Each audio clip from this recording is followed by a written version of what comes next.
La banca respira y la banca a la espera de Powell mañana.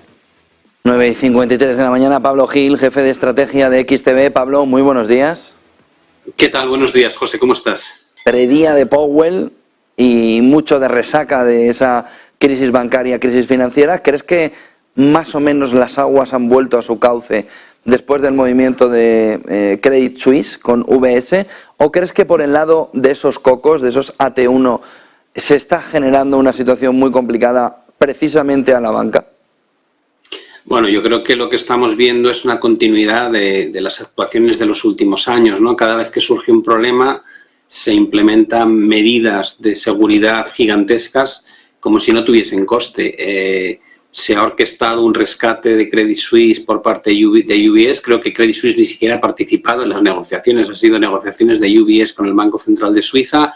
Hemos visto ese acuerdo conjunto de los principales bancos centrales de aumentar la liquidez en dólares vía swaps. Ahora se está discutiendo en Estados Unidos aumentar la garantía de depósitos de los 250.000 a todos los clientes de los bancos. Es decir, más de lo que ya vimos en el momento del COVID. Da la sensación de que imprimimos dinero de la nada y ponemos solución a todo lo que haga falta, ¿no? Leía un artículo esta mañana y me parecía muy interesante que decía que se habían impreso 150.000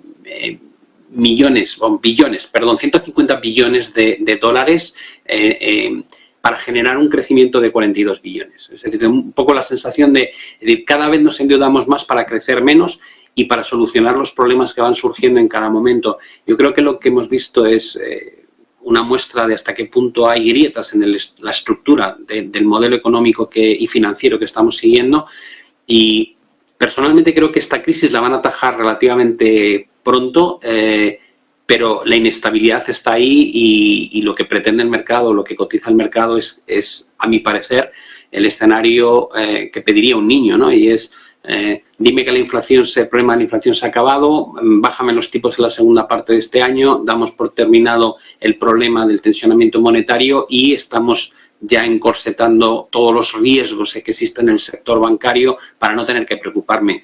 No suena muy inteligente el pensar desde ese punto de vista, pero es lo que se está haciendo. Powell mañana, 0,25, 0,50, visibilidad de pausa. Pablo, ¿cómo lo ves? Yo creo que no subir sería un error garrafal, porque si han dicho en todo momento que su principal problema es no cometer los errores de los años 70 y tienen la inflación todavía muy por encima del objetivo y además los últimos datos no han sido especialmente buenos, no subir creo que es decir tengo un problema tan severo en el otro lado que tengo que descuidar la inflación y sería un mensaje contraproducente. Subir 0,50 tampoco tiene ninguna lógica, teniendo en cuenta lo que está pasando con la banca en Estados Unidos y la situación, por ejemplo, de First Republic. 0,25 parece la opción más lógica y está descontado al 80%.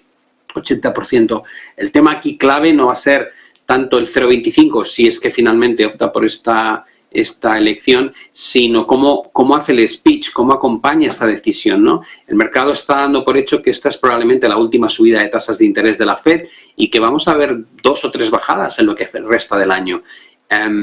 A ver qué nos dice Powell, si en el fondo piensa igual, vamos a ver si esos dot plots muestran realmente un cambio tan drástico de política monetaria. Ya lo está haciendo desde el lado del QE, QT, es decir, estábamos viendo una reducción de los balances y con lo que tiene que hacer con los bancos y las ventanillas de liquidez va a tirar al traste todo el tema del QT.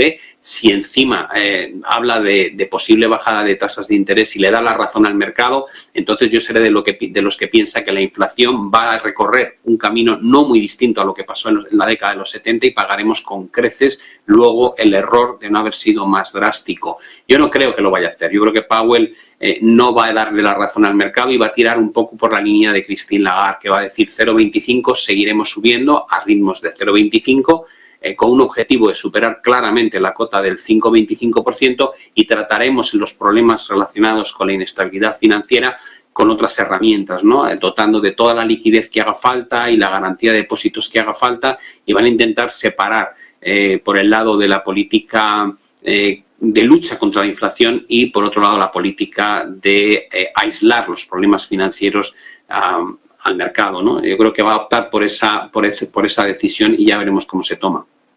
¿Estamos viviendo, Pablo, un QE disfrazado de QT en este momento? Es decir, un movimiento de expansión monetaria pero disfrazado de un movimiento de contracción monetaria. Sí, probablemente. Esto nos recuerda un poco a lo que pasó en 2019, ¿no? Cuando Powell intentó retirar estímulo monetario simultáneamente, subiendo tasas de interés y reduciendo el balance de deuda, y provocó el colapso de la bolsa a finales de 2018, y en 2019 a mediados ya había revertido la operación y estaba hablando de que ya no subirían más los tipos de interés. De hecho, empezaba a bajarlos. Y por otro lado, llevaba a cabo estas compras de letras del Tesoro, que de ellos todos los miembros de la FED decían, no es QE. Digo, no es QE, pero estás comprando deuda a corto plazo. Entonces ya me contarás qué es esto.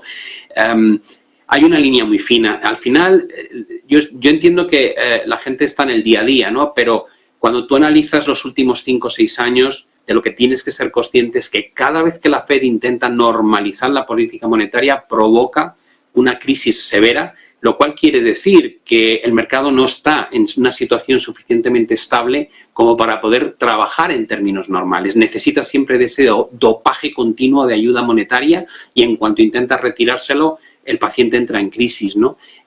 Cuando presumes que eso es así y ves que las dosis de estímulo que tienen que volcar cada vez son mayores, debería preocuparte, porque la situación va peor, no va mejor.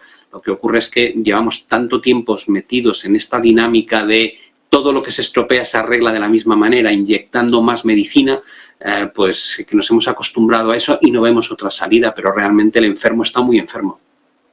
¿Qué debería hacer el inversor en este entorno, Pablo? ¿Qué es lo que estás viendo que el inversor debe en este entorno empezar a moldear?